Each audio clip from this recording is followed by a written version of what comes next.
রাঙামাটির ঝুলন্ত সেতু, এখানে অবাধে ঘুরে বেড়াচ্ছে গরু, ছাগল ও কুকুর। এদের যন্ত্রণায় অতিষ্ঠ পর্যটকরা। বিশেষ করে পর্যটকরা সেতুতে দাঁড়িয়ে কিছু খেতে গেলে বিরক্ত করে এসব প্রাণী। এতে বেশি বিপদে পড়তে হয় নারী ও শিশুদের।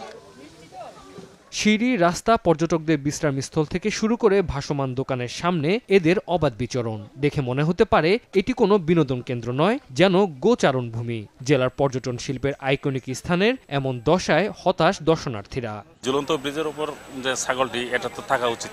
মাঝে মধ্যে একটু গবাদি পশু, গরু, ছাগল আসে, ওগুলো একটু ছোট বাচ্চাদের নিয়ে একটু হিমশিম খেতে হয়। পর্যটক কেন্দ্রগুলো একটু পরিষ্কার পরিচ্ছন্ন থাকলেই কিন্তু পর্যটকরা আরো আকৃষ্ট হবে এদিকে আসার জন্য। মানুষ খাইতে গেলে টুরিস্টের পাশাপাশি ঘুরে টুরিস্টের হাতের থেকে নিয়ে ফেলে। এখানের মধ্যে অনেক ফ্যামিলি আছে, প্রায় 10-12টা ফ্যামিলিরও গরু আছে, সবগুলা এখানে আসে। গরু ছাগলের মালিকদের চিঠি দেওয়া হয়েছে এবং প্রয়োজনীয় ব্যবস্থা নিতে পৌর কর্তৃপক্ষকে বিষয়টি অবহিত করা হয়েছে বলে জানান পর্যটন কর্পোরেশনের কর্মকর্তা। তাদেরকেও পার্সোনালি আমরা বারবার বলতেছি যাতে এই টুরিস্ট এলাকায় যাতে যেন গরু ছাগল না থাকে। আমরা ইতিমধ্যে কয়েকজনকে চিঠিও দিয়েছি। রাঙামাটি শহরের পাশে 1980 সালে 28 একর জায়গা নিয়ে যাত্রা শুরু করে বাংলাদেশ পর্যটন কর্পোরেশনের এই শাখা। এটি জেলার প্রথম বিনোদন কেন্দ্র। সময় সংবাদ, রাঙামাটি।